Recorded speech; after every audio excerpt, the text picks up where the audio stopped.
आयुर्वेदाचार्य और पतंजलि योगपीठ के महामंत्री आचार्य बालकृष्ण का जन्म दिवस हरिद्वार में जड़ी बूटी दिवस के रूप में मनाया गया।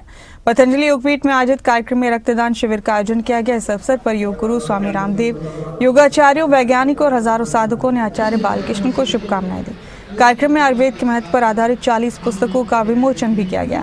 स्वामी रामदेव ने योग, आयुर्वेद और सनातन संस्कृति के वैश्विक विस्तार पर गर्व व्यक्त किया। वहीं आचार्य बालकृष्ण ने बताया कि पिछले 3 दशकों से उनका जन्मदिन जड़ी बूटी दिवस के रूप में मनाया जा रहा है।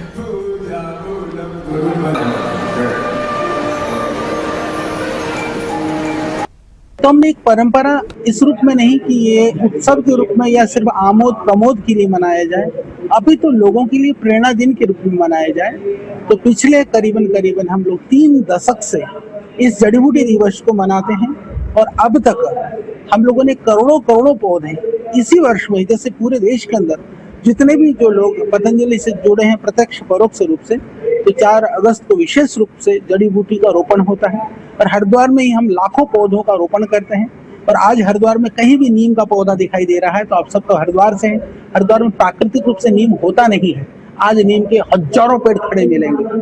रक्तदान का आज भी 3 ब्लड बैंक यहाँ पर है कि ब्लड देने के लिए हमारे सारे कर्म योगी भाई बहन, इतना ब्लड इकट्ठा हो जाता है कि लोग लेने के लिए हो जाए। और हमने पूरा ग्रुप भी बना रखा है, साल भर में भी कहीं किसी को इमरजेंसी होती है ब्लड की तो उसकी पूर्ति करने का काम पतंजलि यहाँ से तो कर ही रहे हैं। पूरे देश की जनता, जो पूरे देश के हमारे कर्मयोगी भाई बहन, हमारे शिक्षक, वो भी कर रहे हैं। तो इस तरह से हम जड़ी बूटियों से लेकर के, रक्तदान से लेकर के आज भी अनेक औषधियों का, जो पुस्तकों का विमोचन, जहाँ हमने वर्ष भर जो काम करते हैं उसको एक तरह से रिपोर्ट कार्ड प्रस्तुत करने का काम हमने स्वयं बनाया है। योग में, आयुर्वेद में और हमारे सनातन ज्ञान परंपरा में ऋषियों की विरासत में इतना बल है, इतनी ताकत है कि हम पूरी दुनिया को स्वस्थ कर सकते हैं।